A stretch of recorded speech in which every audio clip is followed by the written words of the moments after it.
Allez, ça tient plus qu'un fil. Ça ne tient plus qu'un fil. Hein. Stop. Voilà, mais Parfait. très très heureux en tout cas d'avoir. Applaudis. Allez, bravo, ouais, c'est bien. C'est bien, c'est bien.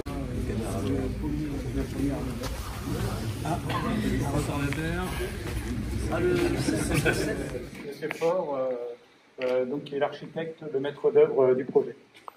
Merci. Oui, bonjour à tous. Donc rassurez-vous, ça va être très très court avec moi.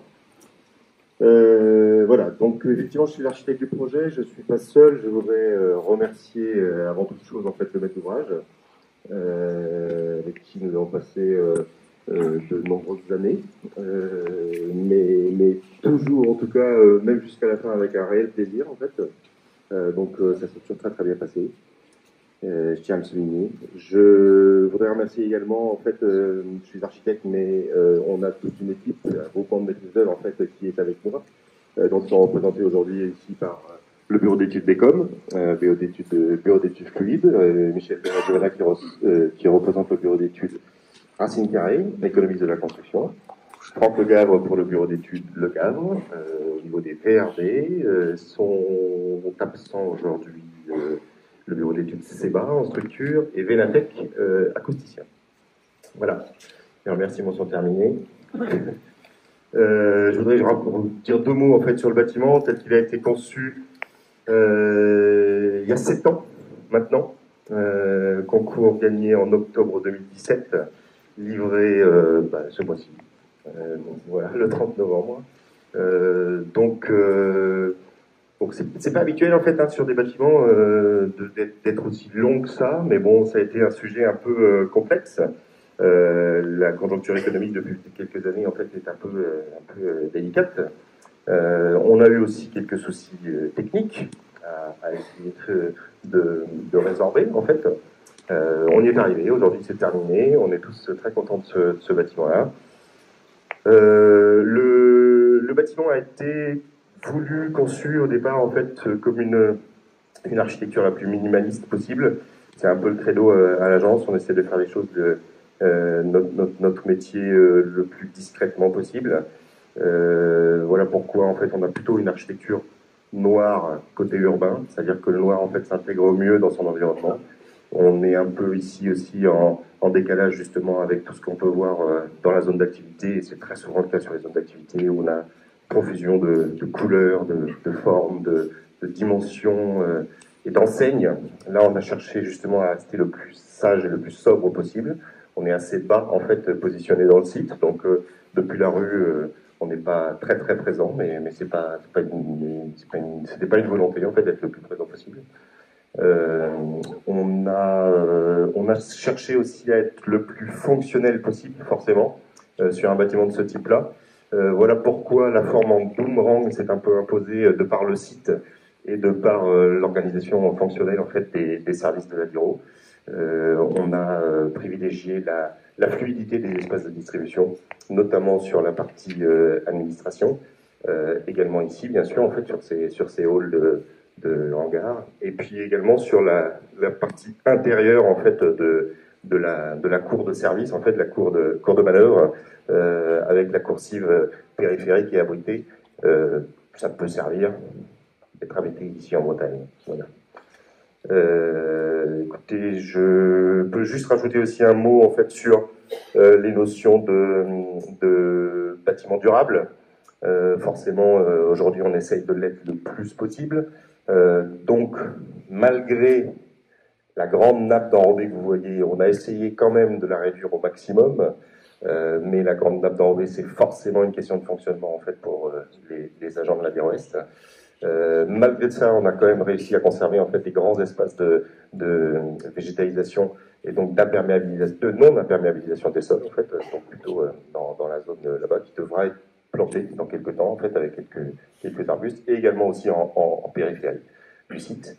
Il faut ajouter pour la durabilité qu'on est sur un bâtiment chauffé par un principe de géothermie, avec un accompagnement, enfin un petit accompagnement gaz en fait, mais le chauffage principal en fait est issu des sondes géothermiques.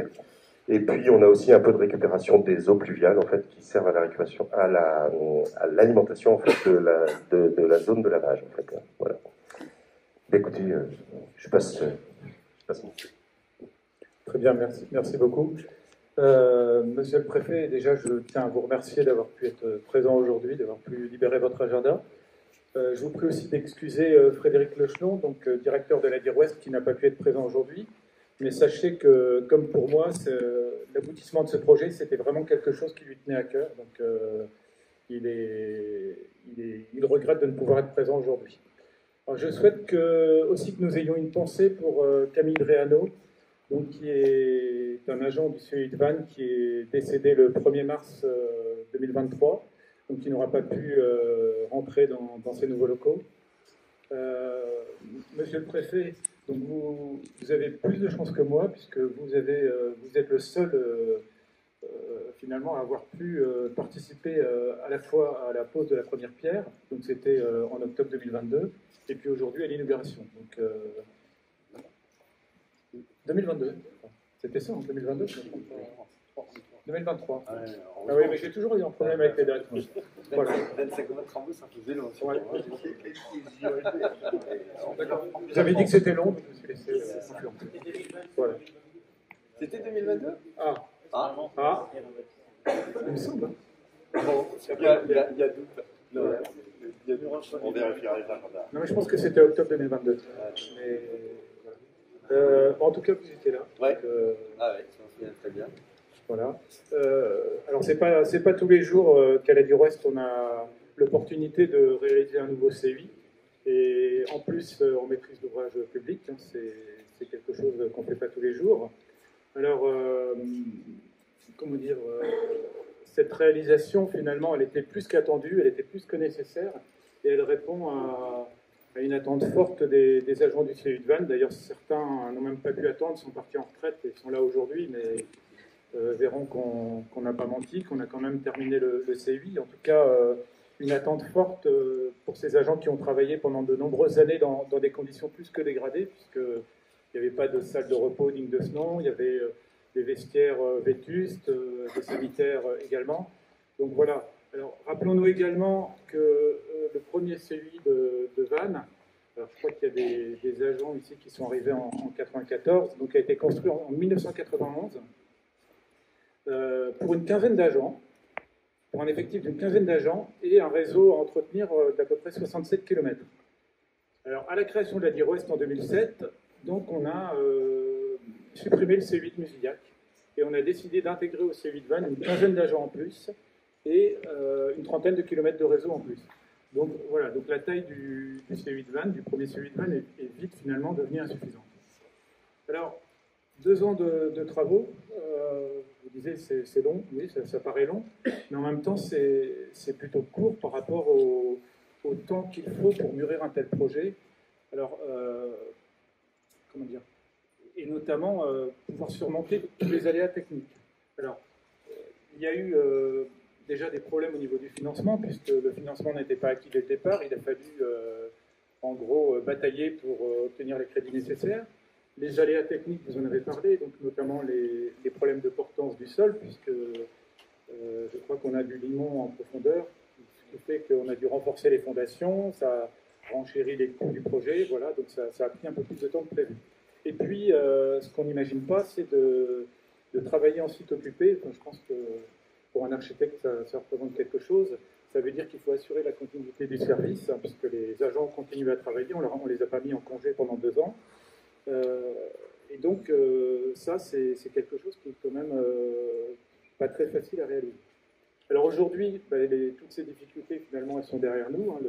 Cette belle réalisation, on est la preuve. En plus, comme vous le disiez, monsieur l'architecte, c'est un projet qui est en phase avec les objectifs de transition écologique, avec des performances environnementales qui sont plutôt intéressantes. C'est un outil aujourd'hui qui permet d'accueillir l'ensemble des agents du CEI de Vannes. Alors, tous les gens qui sont là, monsieur le préfet, ce n'est pas les agents du CEI de Vannes, hein. Il y a aussi d'autres invités, donc on n'est pas aussi nombreux quand même à la DIR Ouest, mais quand même, 30 agents, une trentaine d'agents, donc il fallait de la place pour les accueillir. Alors en espérant que dans les années à venir, le ministère ne va pas nous retirer trop de TP et que finalement les agents de CIEDVAN vont se retrouver dans un espace qui sera trop grand pour eux, mais bon, normalement ça ne peut pas arriver, mais bon. Voilà. Alors le CI8VAN, ce nouvel outil va permettre aussi aux agents d'exercer leur nouvelle mission, leur mission au service du public, et souvent dans des conditions difficiles. Et là, je souhaitais notamment revenir sur l'accident qui a eu lieu le 11 novembre dernier, donc, au CI de Lorient. Donc c'est un agent du CI de Lorient qui a été percuté violemment et volontairement, je le précise, par un usager qui avait franchi indûment un balisage. Et l'agent donc a été traîné sur 50 mètres. Hein, c'est un de nos collègues, hein, c'est Cyril Merde, comme tout le monde le sait. Et cet agent s'en est tiré avec une déchirure à la jambe gauche. Et alors que l'usager, finalement, a été interpellé par les gendarmes rapidement et a été traduit en comparution immédiate, ce qui est assez rare, quand on a en tout cas un blessé, et a écopé de 18 mois de prison ferme et une annulation du permis de conduire. Voilà. Donc je tenais à en parler, mais je vais revenir sur l'inauguration pour vous dire qu'on ne peut que se féliciter de cette réussite. Cette réussite, elle est évidemment collective. Et je tiens à remercier un certain nombre de personnes. Et là, je vais me permettre de prendre une liste pour ne pas oublier personne. Alors, d'abord, bon, je souhaite remercier en premier lieu M. Faure, donc de l'agence plutôt d'architecture Faure, donc, qui a participé à cette réalisation, et les bureaux d'études associés, donc, que vous avez cités, mais je les recite quand même, donc BICOM 56 pour les fluides, le bureau d'études Le Gavre pour la voirie et les réseaux divers, la société Racine Carrez pour l'économie de la construction, la société SEBA pour les structures, la société Vena TEC pour les études acoustiques, merci. Et également, en termes de maîtrise d'œuvre, toutes les missions d'ordonnancement, pilotage, coordination, ce qu'on appelle OPC, qui ont été réalisées par la société CT Atlantique. Alors après, il y a toutes les entreprises aussi, puisqu'on avait 14 lots techniques. Donc il y a eu le gros œuvre qui a été réalisé par l'entreprise Mao, l'acharpement métallique par l'entreprise Guégan, le bardage métallique par l'entreprise PCB, l'étanchéité par Soprema, les menuiseries extérieures par Fraboulet, la métallerie porte industrielle et couverture du silo à sel, puisque nous on a besoin de sel, comme l'a rappelé monsieur le préfet tout à l'heure, Laurence Lamour, cloison sèche isolation, l'entreprise Rao, les faux plafonds Koyak, les menuiseries bois agencement, l'entreprise Guédard, les revêtements de sol, chape et faïence, Lebel et Associés, la peinture, le ravalement, le nettoyage général, la SRPN, plomberie, sanitaire, chauffage, ventilation, Saniterme, électricité, Gergo, et le dernier lot, terrassement VRD, aménagement paysager, l'entreprise Charrier. Je citerai encore le bureau Caliconsult, donc en tant que contrôleur technique et coordonnateur sécurité, santé, protection de la santé, donc qui avait été retenu pour cette opération. Et puis il y a aussi les agents en interne d'Ir West, alors pour certains qui ont travaillé dans l'ombre, donc je citerai Valérie David, qui est présente aujourd'hui, donc qui était chargée de tout ce qui est état d'acompte, rapport, avenant, relation avec les entreprises. Katia Solin, qui nous a apporté son expertise en comptabilité. Guirec Morvan, donc qui est un peu notre génie des systèmes informatiques. Et puis voilà, celui qui a suivi le projet de A à Z, pour lequel le projet n'a aucun secret, donc Xavier Le Biavant, donc qui est le responsable du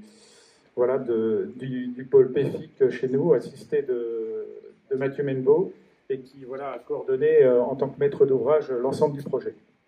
Et puis aussi celui qui accueille finalement ici l'ensemble des agents de vannes, donc Pascal Pelletier, donc qui s'est énormément investi aussi dans la réalisation de ce projet, puisque c'est toujours bien de pouvoir s'appuyer non seulement sur quelqu'un qui a la connaissance du terrain, mais sur quelqu'un qui a une expertise technique importante.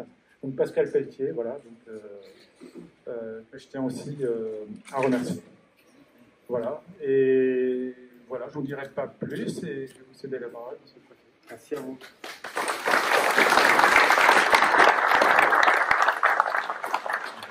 Bien, merci monsieur le directeur, monsieur Pierre, donc vice-président du conseil départemental. Je suis heureux que vous ayez pu venir représenter tous les élus du territoire que je souhaitais aussi associer parce que vous savez très bien, vous qui travaillez à la DIR Ouest, qu'on travaille aussi souvent avec la direction du route du département.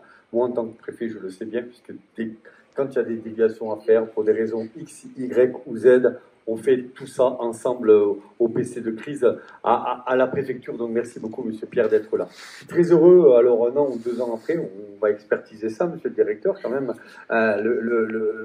remonter le temps ensemble. Je suis très heureux de voir le travail accompli. Moi, j'étais venu ici, j'avais pris la truelle, deux faux parpaings, j'avais mis un peu de béton entre les deux, et puis voilà, la première pierre a été posée. C'était pas du tout, évidemment, dans cet état-là, et ça fait vraiment plaisir de voir que finalement, un projet comme celui-là aboutit, et il aboutit au sein de la DIR Ouest. Donc, c'est important parce que je sais que c'est un projet qui était attendu, vous l'avez dit, la DIR Ouest de 2007, les agents, l'intégration de Busillac, c'est la même époque, donc ça faisait quand même un certain nombre d'années, ou un nombre d'années certain, que vous étiez plus d'une trentaine sur ce site, un peu à l'étroit, avec tous les types de véhicules qui constituent votre flotte et votre travail quotidien. Donc ça répondait vraiment à un besoin pour améliorer les conditions de travail. Je voudrais, monsieur l'architecte en chef, vous remercier également pour le geste architectural. Moi, je trouve que c'est, vous l'avez bien dit, c'est assez discret quand on passe sur là au-dessus, on ne voit pas forcément cette belle réalisation. En même temps, la vocation de la DIR Ouest, c'est pas un commissariat de police, hein. C'est d'être aussi efficace, discret, mais en tout cas, c'est chouette parce que quand on est à l'intérieur, je trouve que cet orange qui rappelle une couleur d'une marque de luxe est vraiment très très chouette avec le noir. Ça fait vraiment un contraste qui est très beau, et je pense que c'est voilà, c'est un marqueur aussi. La couleur des véhicules, la couleur des bâtiments, c'est un marqueur aussi pour votre identité. Alors, ce qui est bien aussi cet après-midi, c'est qu'il y a une grande partie des personnels. Il y a les retraités aussi, certains que j'avais vus il y a 2 ans ou 1 an, je ne sais plus, qui entre-temps ont pris la quille. Mais voilà, c'est bien d'avoir toutes ces générations et, comme vous l'avez dit, de montrer à ceux qui ont attendu, parfois peut-être pendant 10 ans ou 15 ans, que ce n'était pas un mirage et que ces nouveaux bâtiments ont bien fini par être livrés dans le bel état qu'on voit aujourd'hui. Je voudrais également remercier tous les services de l'État qui sont là aussi, qui travaillent à vos côtés ou parfois avec vous. Je pense évidemment aux pompiers, mais le moins souvent possible, parce que ça veut dire qu'il y a des accidents, soit qui vous impliquent, soit qui impliquent d'autres véhicules sur les... ça, vous avez 90 km plus 27 km de liaison, 117 km avec les bretelles que vous gérez. Donc les pompiers, évidemment, la gendarmerie nationale qui vient là aussi à de multiples reprises pour intervenir à vos côtés, et la police nationale pour toute la partie, évidemment, qui est inclus dans la boucle de Vannes. Donc ces services, s'ils sont là aujourd'hui, c'est aussi parce qu'ils reconnaissent votre travail, ils reconnaissent votre professionnalisme, et ils savent à quel point le job que vous faites n'est pas un job totalement ordinaire. Il y a un vrai risque, il faut être concentré, il faut être professionnel, il faut à chaque fois appliquer les procédures, parce que ce que vous faites, ça dépend de vous, mais ça dépend aussi du comportement d'autrui sur la route. Donc, de votre côté, vous devez à chaque fois, au maximum, limiter les risques que vous prenez au moment où vous les prenez. Et il y a suffisamment d'occasions d'intervenir sur ces 117 km pour que ce niveau de risque soit existant et consistant. Donc, bravo en tout cas à vous pour ce professionnalisme, et je crois que si vos collègues sont là, pompiers, policiers, gendarmes, c'est aussi pour marquer le respect par rapport au boulot que vous faites. Donc aujourd'hui, vous partez avec un bâtiment neuf, durable. Alors je ne vais pas être Cassandre, hein. Je pense qu'il n'y a pas de raison que vous êtes une trentaine pour faire le boulot sur 117 km. Bon, je pense que c'est le nombre correct. On ne peut pas imaginer qu'on descende beaucoup en dessous. Sinon, je pense que non seulement les locaux seraient inadaptés, inappropriés, mais également les effectifs seraient inappropriés par rapport à vos missions. Donc, on va tout faire pour vous garder au maximum à cet effectif-là. Donc, continuez à assister les centaines de milliers de personnes qui empruntent cette nationale. Ils ont besoin de vous, vous le savez. On vit des drames là depuis quelques semaines, on les enchaîne un petit peu. Donc on vit des drames.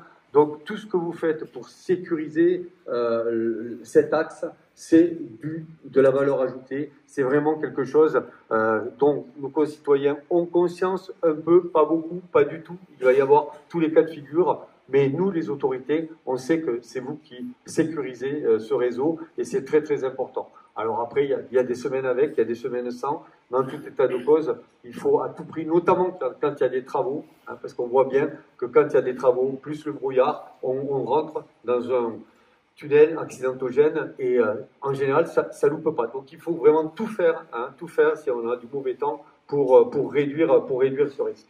Mais je sais que je peux compter sur vous. En tout cas, je ne vais pas faire beaucoup plus long. Je suis très très heureux d'avoir été là pour la première pierre, d'être là pour l'inauguration. C'est une façon de marquer mon respect pour votre travail. Merci beaucoup.